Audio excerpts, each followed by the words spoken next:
প্রকৃতি মানেই শান্তি, বাতাসের শব্দ আর পাখির গান। এই তো প্রকৃতির সৌন্দর্য। প্রকৃতি কখনো একঘেয়ে হয় না, প্রতিদিনই তার রং বদলায়, রূপ বদলায়। এখন বাজে সকাল 6:30। আজকে সেহরির পরে আর ঘুম হয়নি, তো ভাবলাম একটু বাইরে তাকিয়ে দেখি। সকালবেলার প্রকৃতি আমার কাছে অনেক বেশি ভালো লাগে। আর শুনছিলাম এই যে পাখির গান।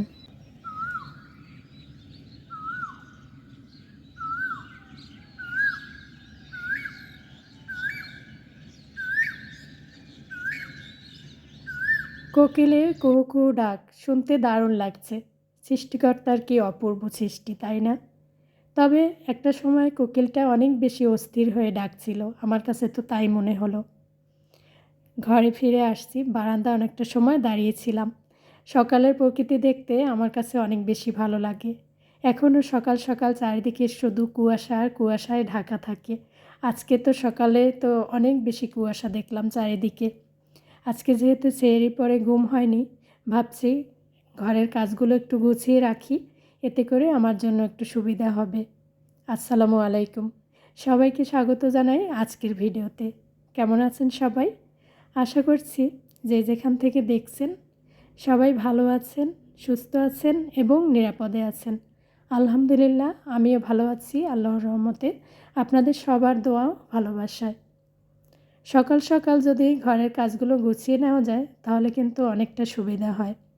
আমি কি করি, সকালবেলা কাজ একটু গুছিয়ে রাখি, এতে করে এখন যেহেতু বিকেলের টাইমটাতে ব্যস্ত থাকা হয়, তো সকালে সব কাজ গুছিয়ে নিতে পারলে মাঝখানটাতে একটু রেস্ট পাওয়া যায়, বা সেই সময়টাতে দেখা যায় কি জোহরের নামাজের পরে কিছুটা সময় কোরআন তেলাওয়াত করতে পারি। আর এখন রমজান মাসে সকালে তো অন্যান্য কাজের তাড়া নেই, তো সেই জন্য ঘর গুছিয়ে রান্নার সব কিছু জোগাড়যন্ত্র করে নিই। তারপর দেখা যায় গোসল করে একটু কোরআন তেলাওয়াত করি, জোহরের নামাজ আদায় করি, তারপরে ইফতারের যা কিছু রেডি করা সেগুলো করতে রান্নাঘরে চলে যাই।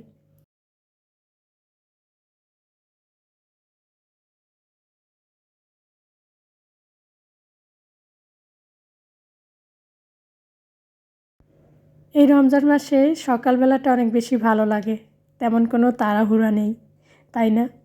সকালবেলা সেই চিরচেনা ব্যস্ততা, নাস্তা বানানো, সেটা এই 1 মাস আর হবে না। তো ভালোই হয়েছে রমজান মাসে সকালবেলা একটু সময় পাওয়া যায়। কখনো কোরআন তেলাওয়াত করি, কখনো বা ঘরের কাজবাজ গুছিয়ে নিয়ে তারপরে কোরআন তেলাওয়াত করতে বসি। আর দুপুর হয়ে গেলে তো জোহরের আজান দিয়ে দিলে গোসল সেরে নামাজ পড়ে নিই। তারপরে হচ্ছে সেহরির রান্নাবান্না, ইফতারের রান্নাবান্না যা করার সেগুলো করে নিই। এতে করে যেটা হয়, সকালবেলা যদি কাজ গোছানো থাকে বিকেলে কিন্তু তাড়াহুড়ো তেমন একটা হয় না। তাছাড়া ঘরের কাজের পাশাপাশি আমরা যেহেতু ইউটিউবে কাজ করছি যারা, তাদের তো একটু সময় মেনটেন করেই চলতে হয়, সময়ের গুরুত্ব দিতেই হয়। না হয়তো কোনোটাতেই সময় দেওয়া সম্ভব হয়ে ওঠে না, না ঘরের কাজে না ইউটিউবের কাজে। আমরা যারা ইউটিউবে কাজ করছি আমরা জানি যে এখানে কতটা পরিশ্রম করতে হয়। তো যাই হোক, অনেকে আপুরাই বলে যে এই রমজানে অনেক বেশি হিমশিম খেয়ে যাচ্ছি, কখন ইউটিউবের কাজ করব, কখন এই ইফতার রেডি করা, সেহরির রান্নাবান্না, ঘরের কাজকর্ম সব কিছুতে কেন জানি এলোমেলো লাগছে। আসলে প্রথম প্রথম একটু এরকম মনে হয়, রমজানের শুরুর দিকে, আস্তে আস্তে কিন্তু এটা ঠিক হয়ে যাবে। আর সকালবেলাটা যদি সময়টার একটু গুরুত্ব দেওয়া যায় তাহলে দেখা যাবে কি কাজে ওইভাবে তাড়াহুড়ো হবে না, আর সেই সাথে একটু সময়ও পাওয়া যাবে অন্যান্য যে বাড়তি কাজ থাকে সেটা করার জন্য। বাড়তি কাজ বলতে এই যে আমরা যারা ইউটিউবে কাজ করছি, এটা কি বলছি, যেহেতু ইবাদত করতে হবে, ঘরের কাজকর্ম করতে হবে, সেই সাথে নিজের যে এই যে শখের কাজ যেটা, এটাও তো একটু করতে হবে। তো এই যে আমি কিন্তু রান্নার আগে সব কিছু গুছগাছ করে রেখে যাই জোহরের নামাজের আগে। তো এখানে সবচেয়ে বেশি আমার ঝামেলা লাগে সেটা হলো পেঁয়াজ কাটা। তো পেঁয়াজ কিছুটা 2 ভাগ করে রেখে দেব, মানে ভিজিয়ে পানিতে, এতে করে কাটার সময় আর চোখ জ্বালা পোড়াও করবে না। কারণ পেঁয়াজ কাটতে এমনিতেই বিরক্ত লাগে, তারপরেও যদি চোখ জ্বালা করে তাহলে তো অনেক বেশি খারাপ লাগে। তো যাই হোক, এই তো আমি কয়েকটা পেঁয়াজ নিয়েছি। এই পেঁয়াজগুলোকে একটু 2 ভাগ করে পানিতে ভিজিয়ে রাখবো।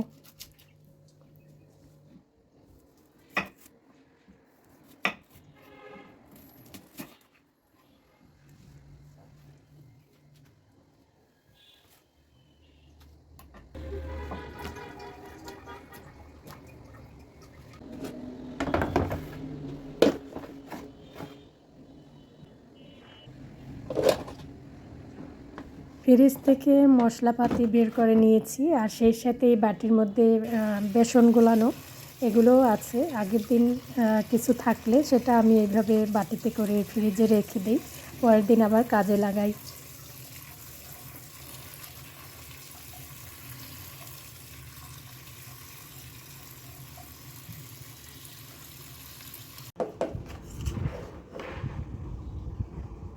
তো সবজি রান্না করব বলে সবজি কেটে ধুয়ে রেখেছি, আর এখানে মাছ ভালো করে ধুয়ে লবণ হলুদ মরিচ মাখিয়ে রেখে দিয়েছি। তারপরে তো নামাজ সেরে চলে আসছি রান্নাঘরে। আমি 2টার পরে রান্নাঘরে আসি, আর দেখা যায় কি দুপুর 2টার পর আগে আর কি সব কাজ আমার গুছানো হয়ে যায়। সেই সাথে কোরআন তেলাওয়াত করা আর জোহরের নামাজ পড়া সেগুলো শেষ করি। তারপরে 2টার পরে আর কি রান্নাঘরে চলে আসি। টুকটাক যা ইফতার তৈরি করব বা সেহরির জন্য রান্না করব সেগুলো করে নিই আসরের মধ্যেই আর কি, আসরের আজান দেওয়ার মধ্যেই।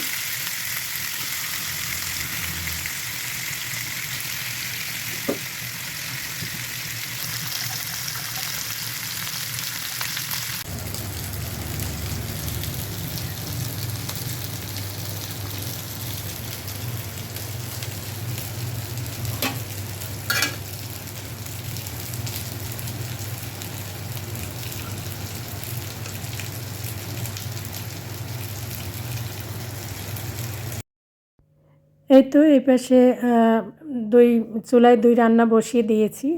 আজকে রুই মাছ রান্না করছি একটু বাদাম বাটা দিয়ে মাছ রান্না করলে আমার কাছে বেশ ভালো লাগে। তো যাই হোক, এই তো চিড়া নিয়েছি। আজকে একটা চিড়ার রেসিপি শেয়ার করছি আপনাদের সাথে, যেটা কিনা আমাদের বরিশালের আমাদের এলাকার বিশেষ করে সবার কাছে অনেক বেশি প্রিয়।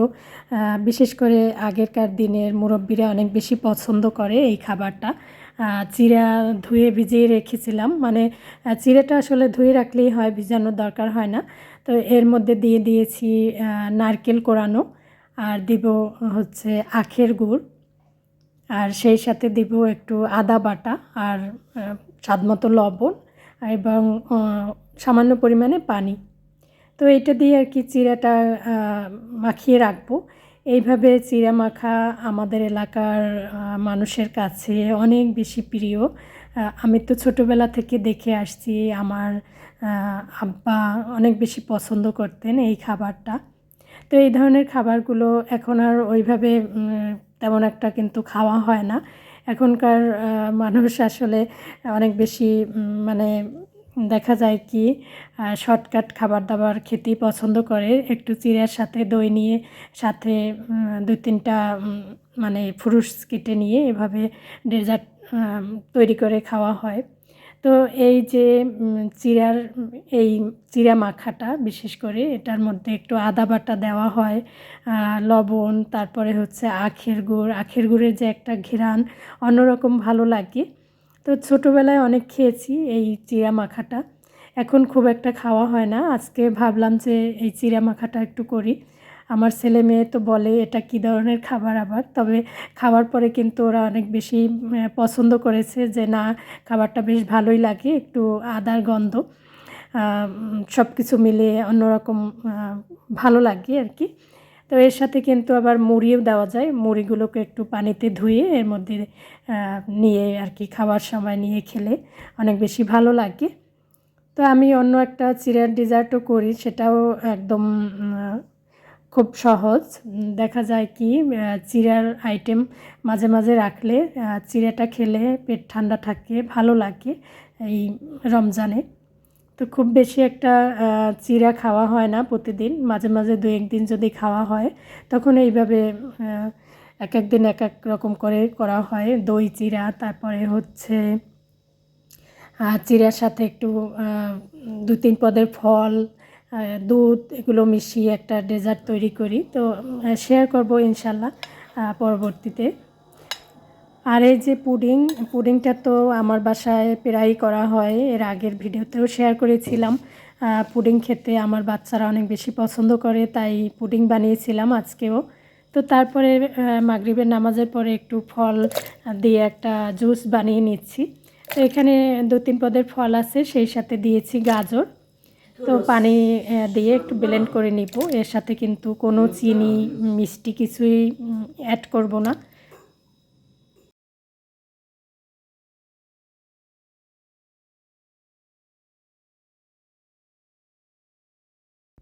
ইফতারের সময় অনেক ধরনের ফল কাটা হয়, দেখা যায় কি খাওয়া হয় না, পরে আমি এরকম করে একটু জুস বানিয়ে দেই, তাহলে বাচ্চারা খায় আর কি। ওরা তেমন একটা ফল খেতেই চায় না ইফতারের সময়।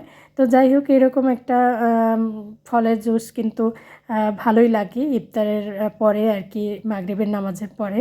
তো এতক্ষণ আমার সাথে থাকার জন্য সবাইকে জানাই অসংখ্য ধন্যবাদ। মন থেকে অনেক অনেক দোয়া, অনেক অনেক ভালোবাসা। যদি ভিডিও ভালো লাগে তাহলে একটি লাইক দিয়ে দিতে পারেন। আর নতুন বন্ধু যারা আজকে আমার ভিডিও প্রথম দেখছেন, যদি একটু ভালো লেগে যায় তাহলে চ্যানেলটিকে সাবস্ক্রাইব করে রাখতে পারেন। সন্ধ্যার পর একটু বাইরে বের হয়েছিলাম আর আকাশের দিকে দেখলাম খুব সুন্দর চাঁদ। আর আজকে এখানেই বিদায় নিচ্ছি। আল্লাহ হাফেজ।